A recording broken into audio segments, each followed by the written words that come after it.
Nutnfancy Part 2 of my tabletop review of the excellent Kel-Tec PF-9 9mm compact pistol.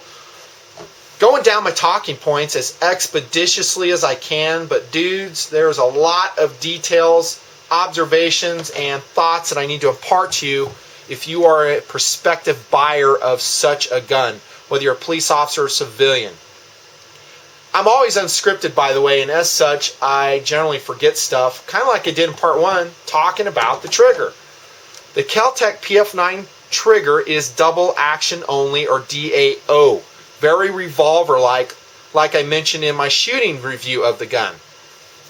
Got a snap cap in this gun, pointed in a safe direction so I can demonstrate the trigger. And by that I mean it has a long, deliberate take-up that is relatively stiff.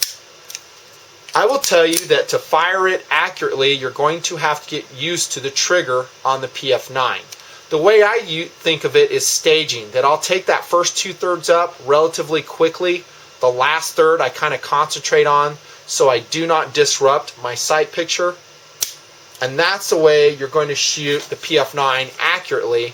And of course, like I showed you in Part 1, it can be done if you practice with it and get used to it. So the good and the bad on the PF-9 trigger, the bad is that it does have that long, deliberate take-up that does not lend itself readily to accurate shooting, in my opinion. Some may ask, how does it compare against the Kahr trigger, the PM-9? I will say I prefer the PM-9's trigger. It's a little bit lighter in pull, I will say, or actuation, and also has a shorter take-up.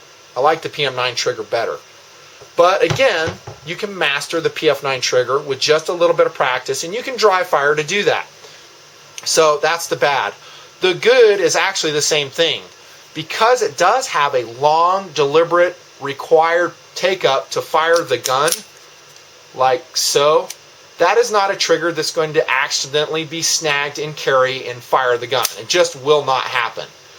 As such, we don't have to put silly and unnecessary safety levers on the side of the gun, whether they're frame mounted or slide mounted. They work great without it. It's simple, it works, and it enables us to have a cleaner exterior to the gun, which makes it easier to carry. Much preferred. So all we have is a slide lock, or as most people call it, slide release, and the takedown lever. Which brings us to takedown under the simplicity talking point. How simple is it to take down? I'm not going to do it here. I don't want to burn video time doing it.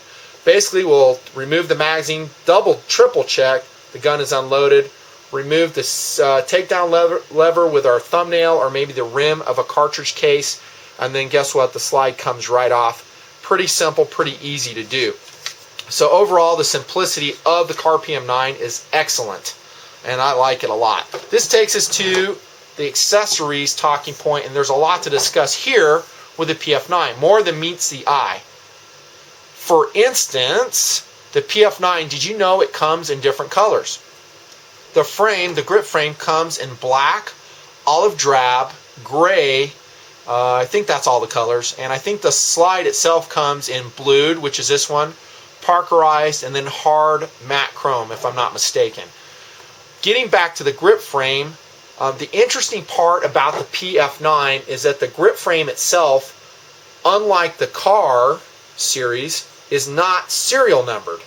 The serial numbered portion of the PM-9, and I got it taped over, is actually what Kel-Tec calls the frame. Let me show you their diagram to explain.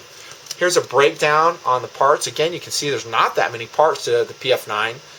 Very simple. This is the part I'm talking about right here. That's actually the frame of the PF-9, and your serial number is right here. This portion here is called the grip, simply by Kahr, and you can swap it out. Cool. So if you want a different color frame, you can contact Kahr and buy it from them. Maybe you want an OD frame, maybe you want a gray one. Just a thought, it's an option, and that falls under the accessories department. Now, a little aside, if you are going to change colors, I would weigh it out what's cheaper and what's more efficient for your intended use. Maybe buying a grip frame would be the best way to go about it, but maybe, like I showed you in my Duracoat videos, Duracoating it would be cheaper and easier. And Duracoat is a very durable way to change the color of all your handguns or rifles should you desire. Also, you might want to consider Brownell's Alumahide. I demonstrated that on that Harris bipod on that Remington 700P. Just a thought. Other accessories of the PF-9 include a frame-mounted clip for in the pants carry without holster, and it'll attach with these pins. It comes in both stainless steel and blackened varieties. Relatively inexpensive, I think around $14. Not too bad, and that way you can carry it without a holster, just clipped to your pants. Kel-Tec has kind of been a pioneer in that in polymer frame pistols. That's a cool option. You can put a finger extension on your magazine. Pretty nice. I always like the flat bottom one. That's because my POU for me is a concealed carry pistol. I want to make this dimension as small as possible, especially if I'm going in the waistband carry. I don't want any more protrusions than I need excuse me, in carrying the gun. The magazines, of course, are available. By the way, these magazines are high quality. If I'm not mistaken, they look like they're made by Kahr, which produce superior products, excellent fit and finish. You've got witness holes on the side for the 7-round count. Love them. Buy more of those if you need it. You have a trigger shoe you can put on it. That's another accessory on the PF-9. It kind of widens the aluminum shoe that screws to it. I don't envision myself needing that, but it's an option. How's the versatility on the PF-9? Well, we kind of mentioned this under POU. It can function as a carry gun, as a home defense gun. It's excellent. Enough said on that. Now we get into value, and there's a lot to be said here. The Kel-Tec PF-9 is basically half price of that of the Kahr PM-9. Hope I'm not interchanging those designations, by the way. So, I'm saying it so many times it gets confusing. This gun is expensive, like I mentioned in part 1. You do get a lot for your money, but honestly, is it that much better than the PF-9? After having shot this gun hundreds and hundreds of rounds, I will say that it is not. That the additional cost of the PM-9 really is not warranted against the Kel-Tec PF-9. That's just the way I see it right now. I mean, this gun carries extremely well. It's thin, like I mentioned. It's light. It just works great. Kind of going back to the accessories talking point, by the way, it will fit pretty much most of the holsters that will fit the Kahr PM-9. Kind of like this Galco Classic Light shoulder rig, which I have a separate video on. This is designed for a Kahr PM-9. Guess what? Fits Kel-Tec perfectly. So the gun carries just as well, if not better, than the Kahr, and yet it's less than half the price. Accuracy just as good, durability just as good. Really, it's outstanding. It's an outstanding value. And I will rarely do this. Where did my case go for this? Oh yeah, I forgot to mention this too. I will rarely do this, but I'm going to show you the price that the owner of this gun paid. Get ready to freak. $259. That's amazing. Yeah, $260 for this Kel-Tec PF-9 the owner paid. Of course, you're probably going to pay more because the owner bought it before the current rush of gun sales happened, and he bought it from a very good dealer that charges very little for his gun. So that's cool. But $260, let's just call it $300 to be maybe more accurate in these days. That's a pretty good price on a defensive pistol.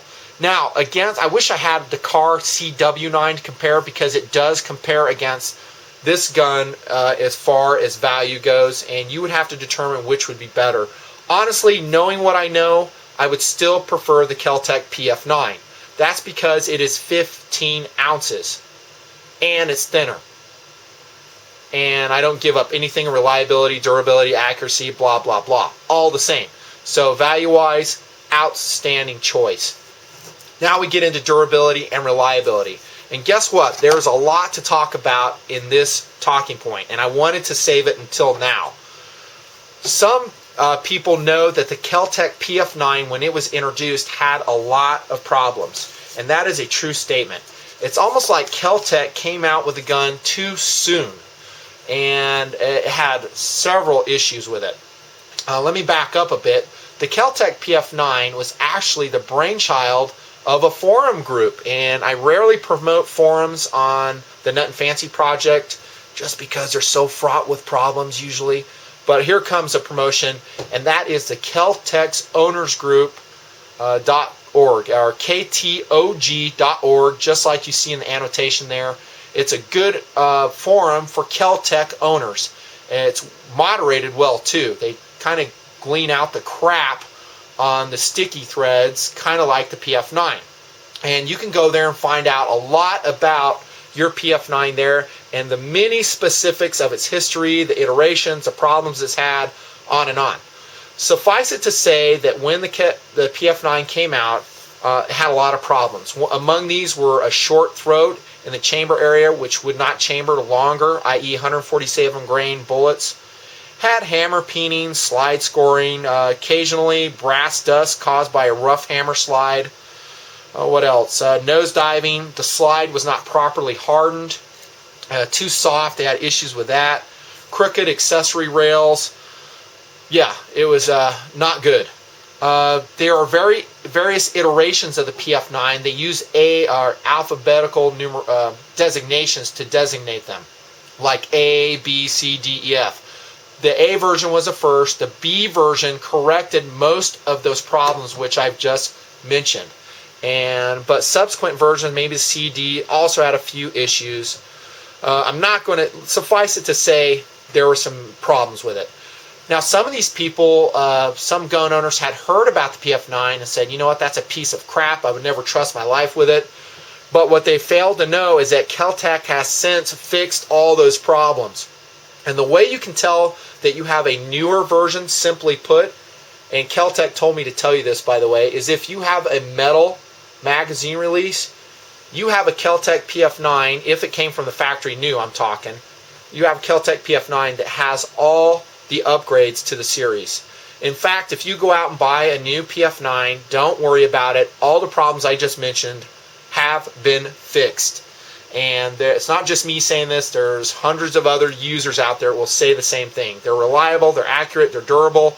The slide is properly hardened. Actually, they make that slide out of a very high quality steel. Was it 4140 tempered to 48C on the Rockwell scale? So they fixed it.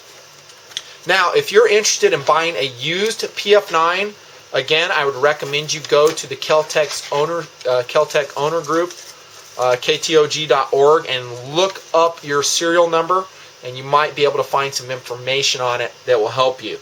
There is an excellent thread there that covers all the iterations of the PF-9. Decent. So, durability and track record. Durability now with all the upgrades is excellent. For what it is. Kel-Tec does not recommend that you feed this gun a steady diet of plus P, that is hot 9mm loads. However, you surely can carry them. You can occasionally fire them. Keep in mind, it's a polymer framed lightweight pistol. This is not something I'd go run an IPSC match with or fire thousands and thousands of rounds with. Most owners won't put probably over 500 rounds through the gun their entire lifetime. No kidding. That's just the way it is. That being said, the gun's going to last your lifetime. Unless you just go out and just totally abuse it. But for what it is, lightweight carry, easy, it's going to work great. Reliability, as I have proven in my own shooting, is outstanding. I did have 2 jams in the break-in phase, like I mentioned in my shooting review. But just like Kel-Tec says, that's normal as all the parts mate together and the gun becomes, worn in. It takes a little while for that to happen. So, and guess what? That happened also with cars. You'll have an occasional jam within the first 100 or so rounds with a Kahr PM series. Awesome. Durability, I wouldn't worry about it. Just make sure you get the latest version. Oh yeah, Kel-Tec told me to tell you this too. By the way, I called him up and just ran a couple questions past him.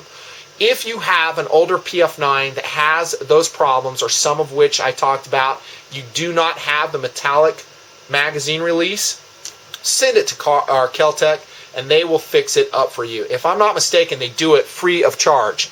That gets back to value, and Kel-Tec is an outstanding company with very good customer service. Yet another reason to buy the gun. Finally, track record. How is the track record on the PF-9?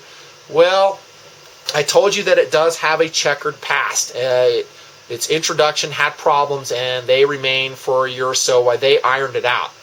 But guess what? That's not the only gun to introduce with all kinds of problems and then subsequently go on to be one of the most popular guns in the world. And guess which gun I'm talking about? Yep, the M16, M4, AR-15 series. You bet. Currently the most popular gun in the United States of America. So don't lambast and condemn the Kel-Tec PF-9 just because it had some introduction problems. Current versions are awesome.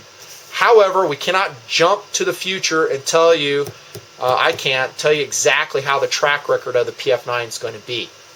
Time will tell.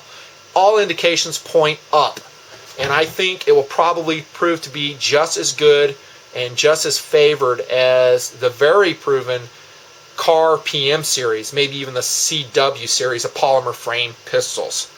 Whew, that's it, man. I probably forgot a lot of stuff. Oh yeah, I did. I just remembered. On ergonomics, some users say that there's some sharp edges on the PF-9. And in my shooting, I did not find that to be the case. I kind of like those distinct edges on the checkering of the grip. I may have mentioned that. Can't remember if I did. And I don't have to add decal grip to that. Sorry if I'm saying that all again. Can't remember. All right, that's it. Pistol review by Nutnfancy, Kel-Tec PF-9. I think I covered most everything. Overall, a very high value concealed carry option that is half the price of the Kahr PM9. What more can I say? Nutnfancy, thanks for tuning in. Thanks for the good ratings. This is like take number 40 for this part 2. Finally got it done. I'm out of here. See ya.